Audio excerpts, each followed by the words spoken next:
Saya dan Kementerian mengambil perhatian serius terhadap semua pandangan dan cadangan yang telah dikemukakan untuk memastikan pemulihan ekonomi negara akan lebih rancak dan kekal mampan.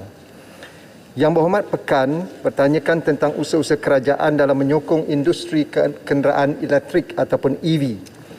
Malaysia mengambil pendekatan compare and offer dengan melaksanakan dasar yang komprehensif, jelas dan konsisten, merangkumi keseluruhan rantaian bekalan industri EV serta memberi galakan dalam meningkatkan penggunaan EV.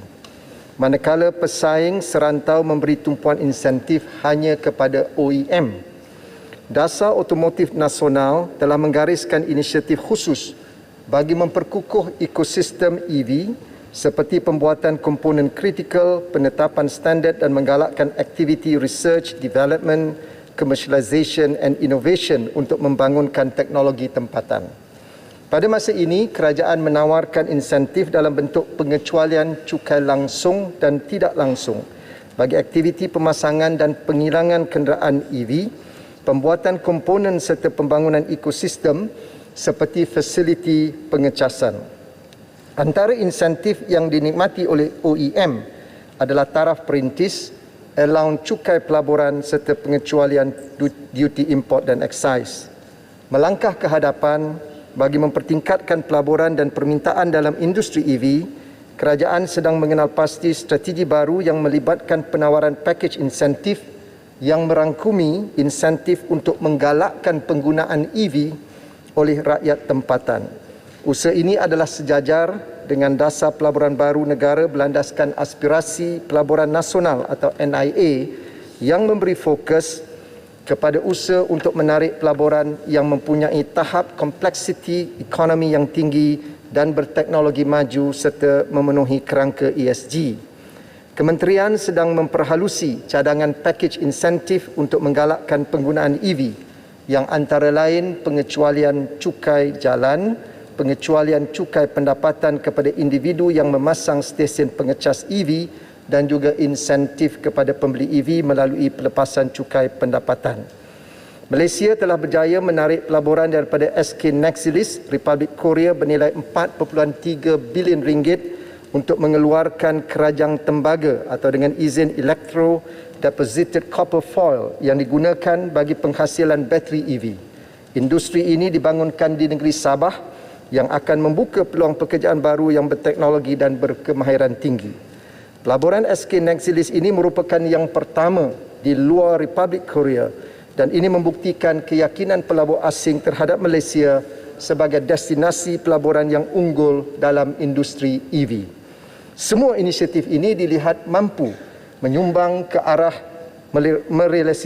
merealisasikan hasrat kerajaan bagi menjadi negara neutral carbon seawal-awalnya pada tahun 2050. Tuan Yang di-Pertua, Yang Berhormat Bayan Baru membangkitkan isu prestasi perdagangan termasuk aktiviti import dan ekspor serta usaha-usaha membantu perkembangan SME.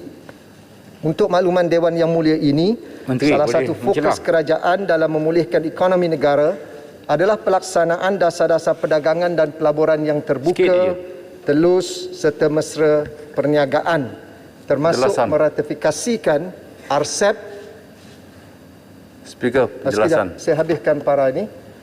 Termasuk RCEP dan CPTPP. Perjanjian perdagangan bebas ini akan berupaya mempertingkat pasaran ekspor bagi produk tempatan melalui pengurangan dan penghapusan duty import di pasaran rakan dagang serta pengurangan halangan non-tariff barriers. Terima kasih, Menteri. Cuaran. Pontian dahulu. Ya? Pontian berdiri. Pontian. Ya. Minta maaf. Datuk Speaker, kembali pada EV tadi. EV ini ada beberapa jenis motosikal, kereta, bas. Saya pun dah melihat ketika di meeting. Masalahnya ialah untuk mendapatkan kenderaan itu kosnya agak mahal. Adakah kerajaan memberikan